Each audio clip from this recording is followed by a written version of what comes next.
I paid off my son's $170,000 debt and signed over my house to him. And 3 months later, my daughter-in-law stood in the doorway and told me I wasn't welcome there anymore. I remember the exact way she said it, calm, almost polite, like she was asking me to take off my shoes before stepping inside, except I was already inside and had been for over 30 years. I didn't argue. I didn't raise my voice. I just stood there, holding my purse in both hands, as if I had somewhere else to go. My name is Margaret Collins. I'm 68 years old, and until recently, I believed that if you gave everything to your family, they would never let you fall. I was wrong. It started 3 months earlier, on a quiet Tuesday morning, when my son Daniel called me before I'd even finished my first cup of coffee. His voice sounded different, thinner somehow, like something was pressing down on him. He told me about the debt, $170,000, a number so large it didn't feel real at first. Business trouble, missed payments, things he said would only get worse if he didn't act fast. I could hear the fear behind his words, the kind of fear I hadn't heard since he was a boy waking up from nightmares. I didn't ask many questions. I didn't need to. He was my son. And when your child is drowning, you don't stand on the shore and ask how deep the water is. You jump in. By the end of that week, I had emptied the savings account I'd built over 4 decades. Every extra shift, every skipped vacation, every careful decision adding up to that one moment. I paid the debt, every last dollar of it. Daniel cried when I told him. He said I had saved his family, that he didn't know what he would have done without me. And then came the second request, softer this time, almost hesitant. The house. My house. He said it would give them a fresh start, a stable place for him and Sophia and the kids. He promised it wouldn't change anything between us, that I would always have a place there, that we would be together, like a real family again. I remember standing in my living room after that call, looking at the walls I had painted myself, the kitchen, where I had cooked thousands of meals, the staircase where Daniel used to sit when he was little, waiting for me to come home. I told myself it was just a house. That family mattered more than wood and brick. So I signed it over. Every document, every right. I handed him the keys a week later, and for a moment, when he hugged me, it felt like I had done the right thing. It felt like everything was going to be okay. But the truth is, sometimes the moment you give everything away is the exact moment you stop having a place to belong. I moved into what used to be my own home on a quiet Sunday afternoon, carrying 2 suitcases and a box of things I could not leave behind, even though everything else was already there, still sitting exactly where I had placed it years ago.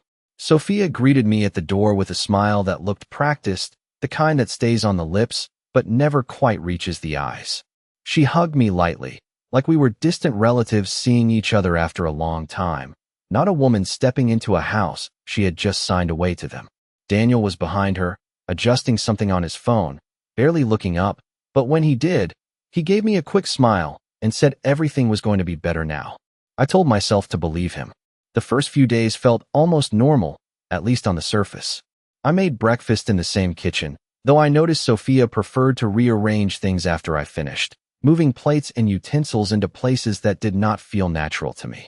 I told myself it was her way of settling in, of making the space her own. I try not to take it personally. At dinner, I would set the table out of habit, only to find that Sophia had already ordered takeout or made other plans. She would thank me, politely, and suggest I rest instead. Rest. That word followed me around the house like a quiet instruction. Daniel began to speak differently too, not unkindly, but carefully, as if every sentence had been rehearsed. He would say things like, "Mom, you have done enough," or "You should not worry about these things anymore." At first, it sounded like concern. Over time, it began to feel like distance.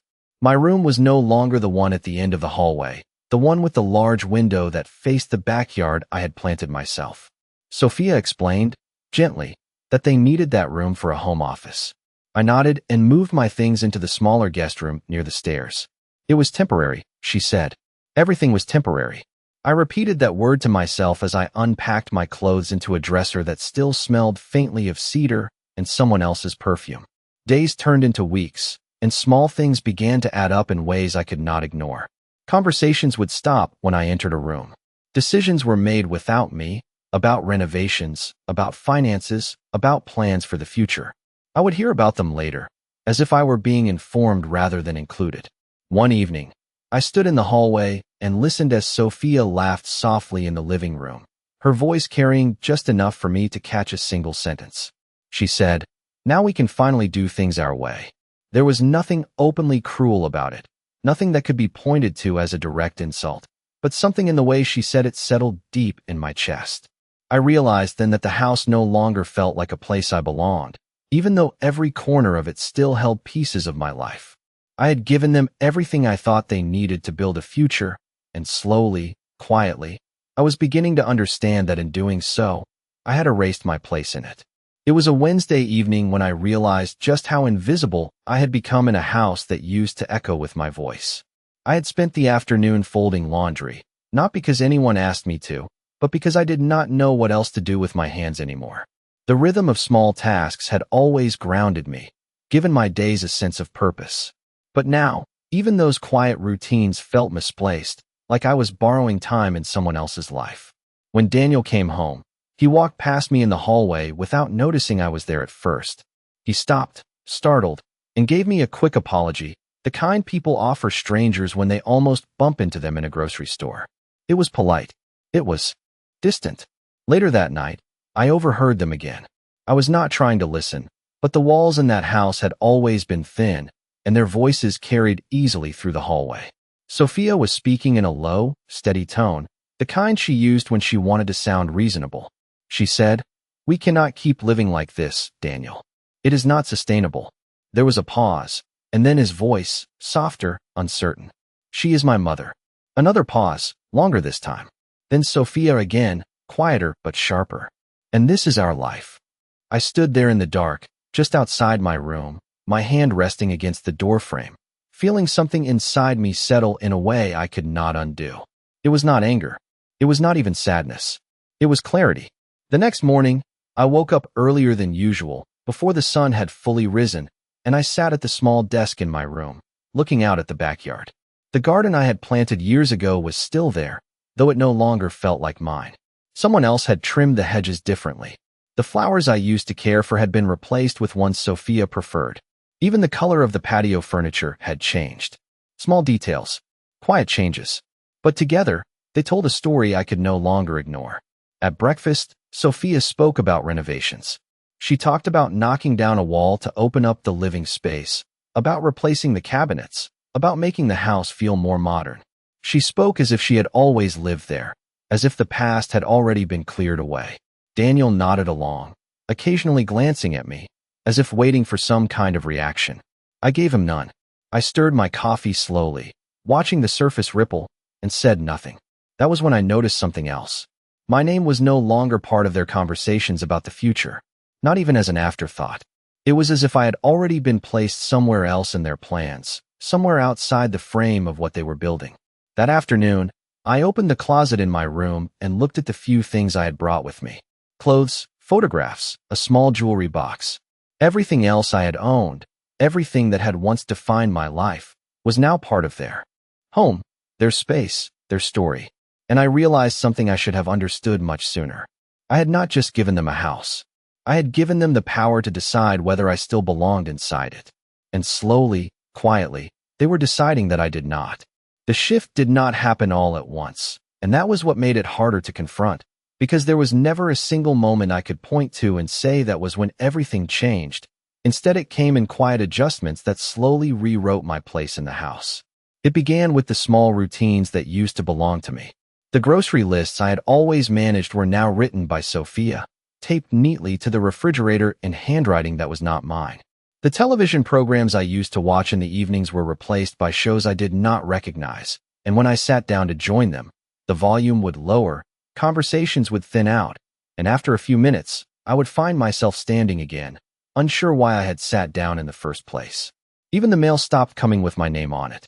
One afternoon, I noticed a stack of envelopes on the kitchen counter, all addressed to Daniel and Sophia, and for a moment I searched through them, almost expecting to find one with my name, something to confirm that I still existed in the records of this place. There was nothing. Later that same day, Sophia approached me with a tone so gentle it almost sounded kind. She suggested that it might be easier for everyone if I kept most of my things in my room, that the shared spaces should feel open and uncluttered. I nodded, because there was nothing else to do, and spent the next hour quietly removing the few traces of myself that had drifted into the living room and kitchen. A book I had left on the coffee table, a cardigan draped over the back of a chair, a framed photograph I had set near the window.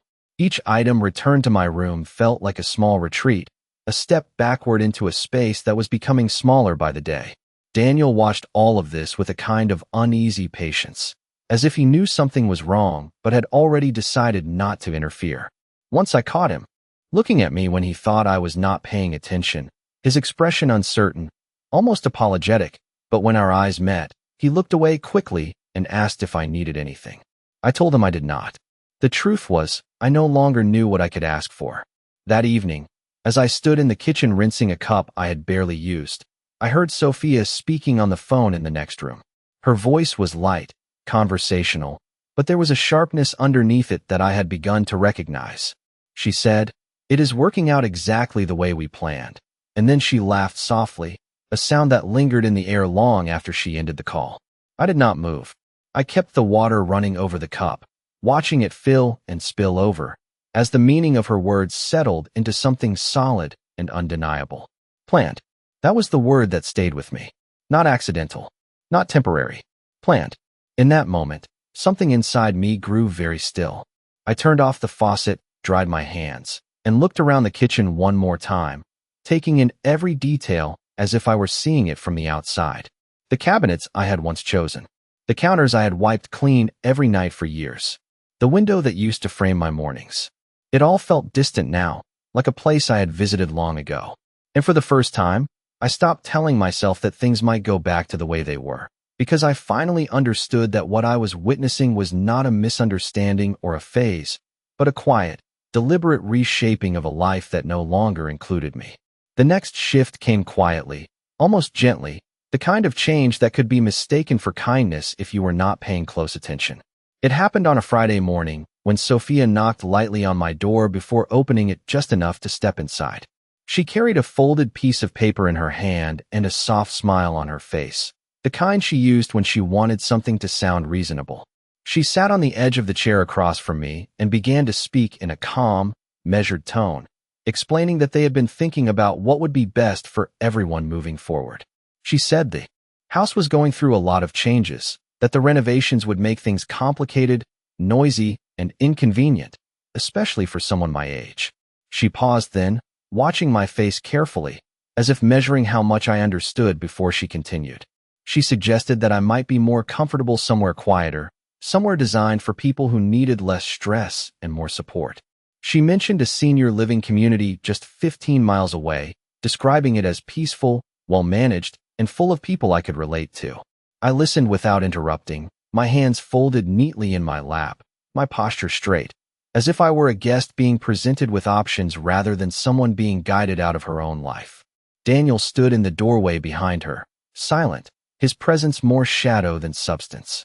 He did not step forward, did not sit beside me, did not offer a single word to soften what was being said. When I finally looked at him, he gave me a small nod, as if agreeing with everything she had just outlined. That was the moment I understood that this was not a suggestion. It was a decision that had already been made. Sophia continued, explaining that it would only be temporary, that I could visit whenever I wanted, that they would help me get settled and make sure I was comfortable. Her words were smooth, carefully chosen, but beneath them was a quiet certainty that left no room for refusal. I asked one question, and even my own voice sounded unfamiliar to me when I spoke. I asked how soon they thought I should make the move. Sophia did not hesitate. She said within the next 2 weeks would be ideal, before the renovation work began in earnest. 2 weeks. Not months. Not even a gentle transition. Just 14 days to step out of a life I had built over decades. I nodded slowly, because there was nothing else to do in that moment. After she left the room, closing the door softly behind her, I sat there in silence, letting the weight of what had just happened settle around me.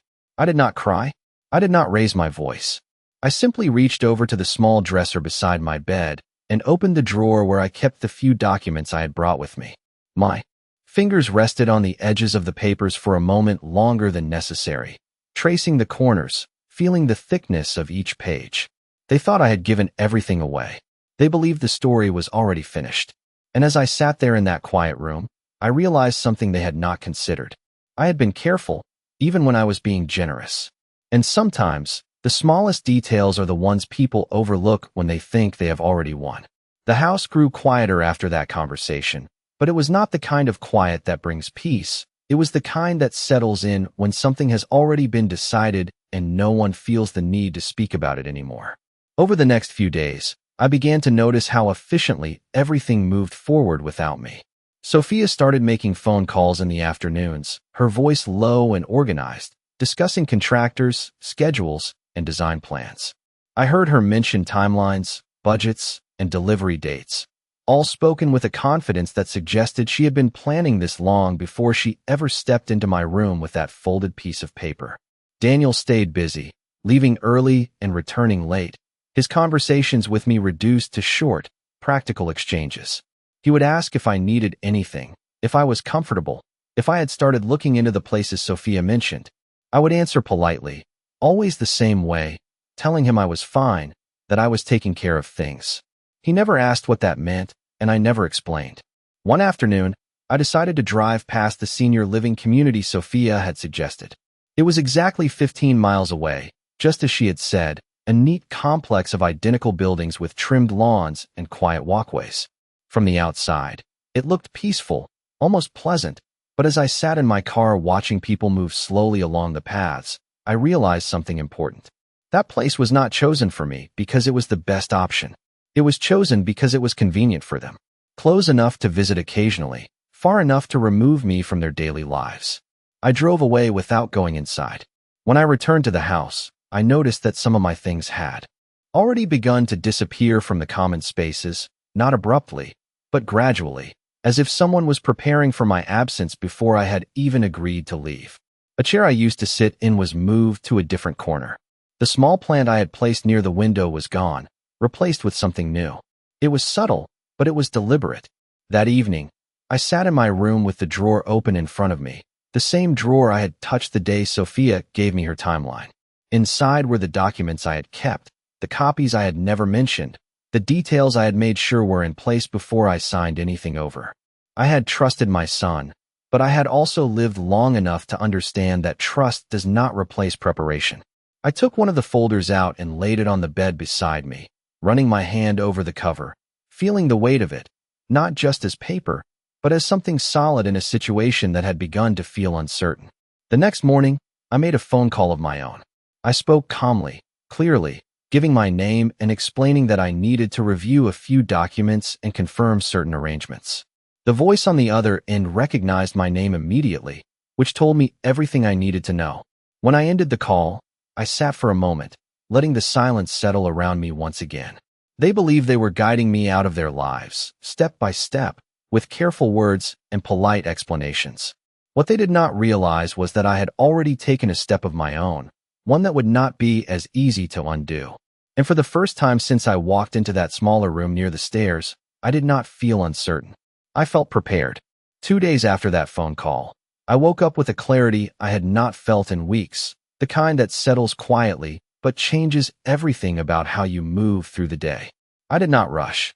I followed the same routine I had kept since arriving in that smaller room, folding my clothes carefully, making my bed with smooth, precise movements, as if nothing had changed. But something had. I no longer felt like I was waiting to be told what would happen next. I already knew. That morning, Sophia was unusually cheerful, her energy sharper, more focused, as she moved through the house speaking to someone on the phone about delivery schedules and installation dates. She barely acknowledged me when I passed through the kitchen, offering only a quick smile before returning to her conversation. Daniel was seated at the table, scrolling through his phone, his expression distant. I poured myself a cup of coffee and sat across from him, the same place I had sat countless mornings before, though now it felt like a position I was only borrowing. For a moment, neither of us spoke. Then he cleared his throat and asked if I had given any thought to the move. His voice was careful again, measured, as if he had rehearsed the question before asking it. I looked at him, really looked at him, and saw not the boy I had raised, but a man who had already decided what role I would play in his life going forward. I told him I had taken care of what needed to be done.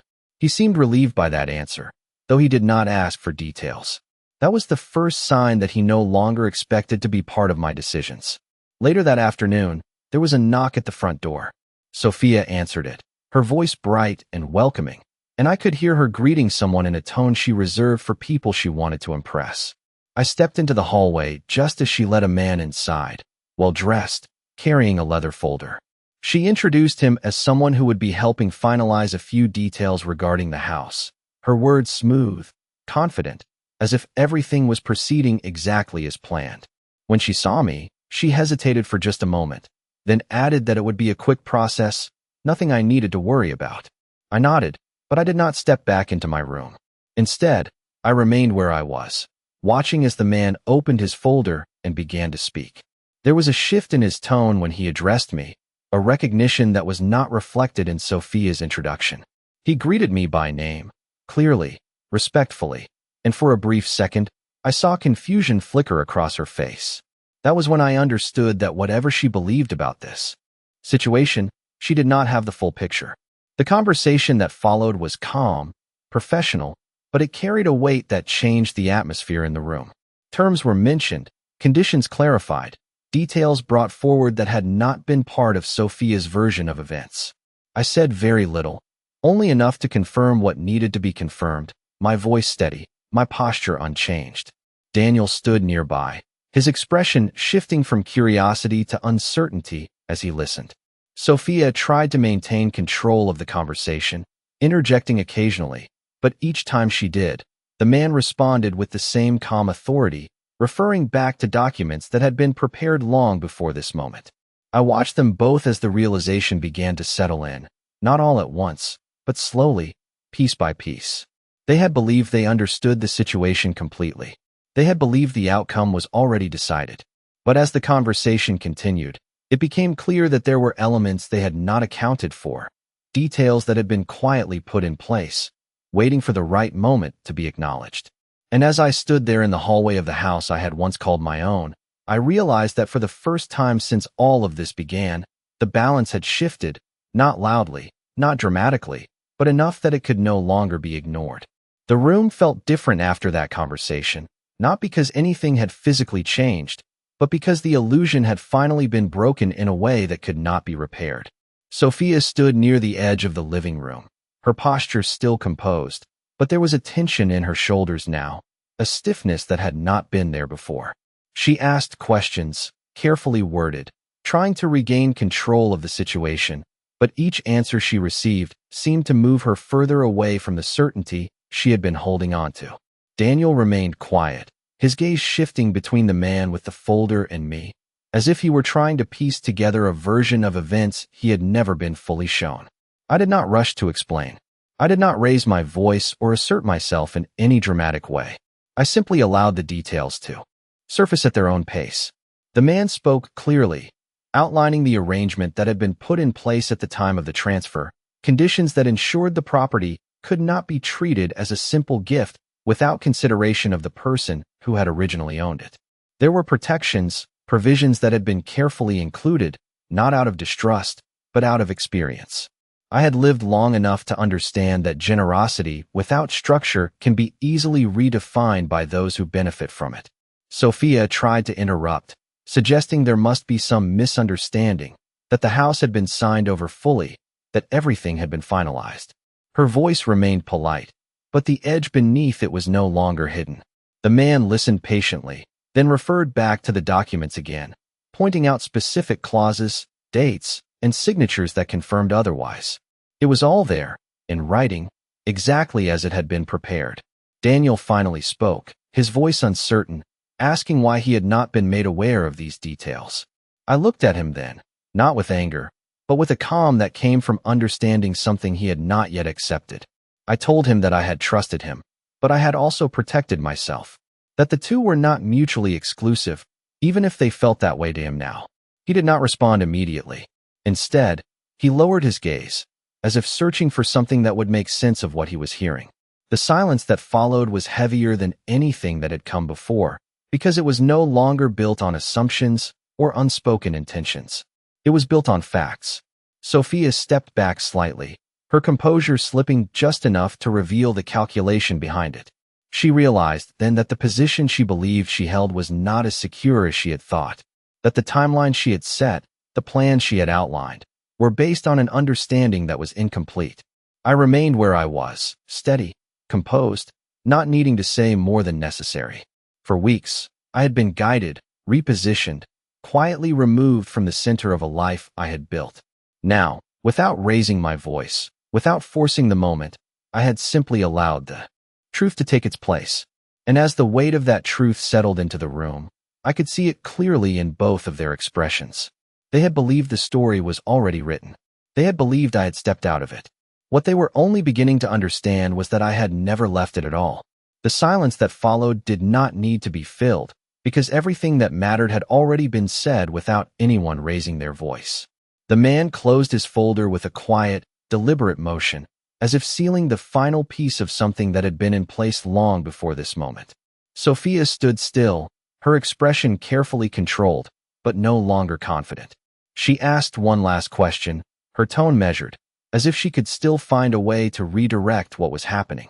She asked what all of this meant going forward. The man answered simply, explaining that the property was not theirs to manage freely, that certain conditions had to be met, and that until those conditions were satisfied, no changes could be made without my approval. My approval. The words settled into the room with a weight that could not be ignored. Daniel looked at me then, truly looked at me for the first time in weeks, and I saw something shift in his expression, something closer to understanding, though it came too late to undo what had already been done. He asked quietly why I had not told him. I held his gaze and answered in the same calm tone I had used throughout, telling him that I had hoped I would never need to, that I had believed things would be different, that I had trusted him to remember who I was in his life without needing to be reminded by paperwork. He did not respond. He simply lowered his eyes, and in that small gesture, I saw the distance between who he had been and who he had chosen to become. Sophia stepped back further, her composure slipping just enough to reveal the frustration beneath it, but she said nothing more. There was nothing left to argue, nothing left to reinterpret. The truth had already taken its place, clear and unmovable. After the man left, the house felt different again, but this time the quiet was not heavy. It was steady. I walked slowly through the rooms, not as someone trying to hold on, but as someone seeing clearly for the first time in a long while. The kitchen, the hallway, the living room, each space still held pieces of my life, but they no longer held power over me.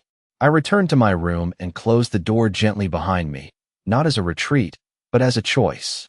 For weeks, I had been moved, adjusted, and quietly pushed aside, all under the assumption that I would accept it without question. And I had, until I understood that acceptance and surrender are not the same thing. That evening, Daniel knocked on my door. He stood there for a moment, unsure of what to say, and for the first time, I did not step in to make it easier for him. I let the silence remain. When he finally spoke, his voice was softer, uncertain, asking what would happen now. I told him the truth, simple and clear, that nothing would happen without my decision, that I would take the time I needed, that I would not be rushed or guided into a future that had already been planned without me. He nodded slowly, as if he was beginning to understand the weight of what he had allowed. When he left, I sat down at the small desk by the window and looked out at the backyard, the same view I had seen for years, but it felt different now. Not because it had changed, but because I had. They had believed I gave them everything. What I gave them was the chance to show me exactly who they were. And in the end, that was worth more than anything I had signed away.